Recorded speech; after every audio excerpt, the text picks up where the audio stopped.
Assalamualaikum semua.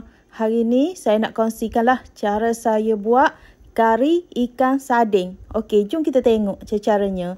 Okey, mula-mula sekali kita akan panaskan sedikit minyak lah untuk kita menumis bawang merah dengan bawang putih. Bawang merah tu kita iris-iris jari. Saya guna dalam 1 biji bawang merah. Lepas tu bawang putih tu kita ketuk. Bawang putih tu saya guna lebih sikit, dalam 3 ulah.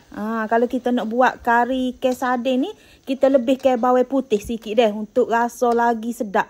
Lepas tu kita tumis sampai dia kekuningan, baru kita masukkan rempah kari. Ni saya guna rempah kari ayam lah. Kalau ada rempah kari ikan pun boleh deh. Tapi saya ada ayam, saya letak ayam. Lepas tu kita tumis dulu rempah kari kita ni bagi dia wangi. Jangan lama sebabnya rempah kari ni kalau kita tumis dia cepat nak hangit deh. Bila kita tumis tu kita masukkan air. Cepat-cepat masukkan air supaya rempah kari kita tak hangit. Kalau rempah kari kita hangit, orang kata kari ikan sarding kita ni dia jadi tidak sedap sebab dia rasa pahit. Lepas tu kita masukkan daun kari. Daun kari tu dalam 1 takai lebih 2 takai boleh lah. Ataupun daripada kita, kalau kita jenis rasa nak makan kuat rasa kari tu, letak lebih daun kari, dia sedap dah. Lepas tu ni saya masukkan kuah ikan sarding dalam ting tu lah. Ni kita letak sedikit air dah. Kita masukkan kuah dulu. Ni kita ada juga sos cili. Sos cili tu letaklah dalam 1 ke 2 sudu makan. Kata lagi banyak sos cili tu dia untuk memekatkan kuah. Lagi banyak kita letak, lagi pekat kuah, kita boleh letak air tu lebih. Dah. Lepas tu kita akan tumis dulu. Ke semua bahan kita ni bagi dia pecah minyak. Barulah dia rasa sedap. Dia tak mau kari ikan sarding kita. Ni kita masukkan tomato yang kita potong, lepas tu masukkan lada. Lada tu saya ketuk dah untuk bagi rasa pedas. Sebab dalam ikan sarding ni dia tidak ada rasa pedas. Jadi kita kena letak cili padi lah. Ni saya guna cili padi kapung untuk bagi rasa pedas. Lepas tu kena letak juga asam keping. Dalam 1 keping, cari asam keping kecil-kecil tu kita letak supaya balance rasa. Dalam kita sebab ni kita letak gula, kita letak garam ni dah. Jadi kita kena juga letak asam keping untuk hilangkan hanyir ikan sarding.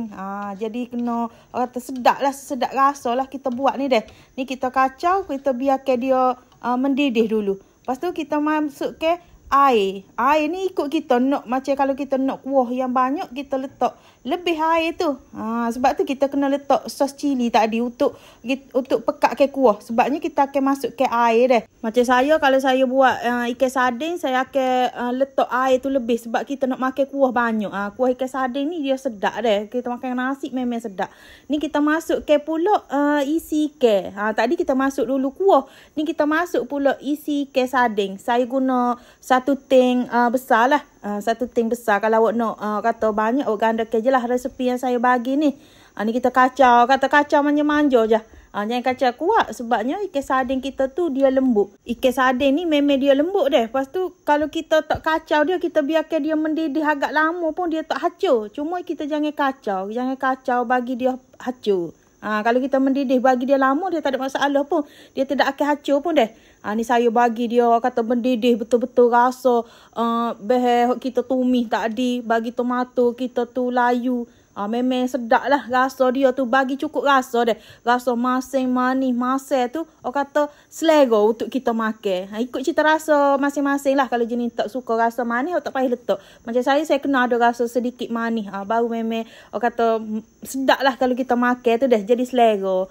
Ni kari ikan sarding kita ni dia sudah pun masak.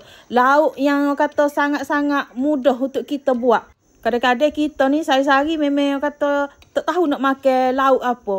Jadi itulah saya buat kari ikan sarding ni. Sebabnya buat dia tu sangat-sangat mudah, sangat ringkas.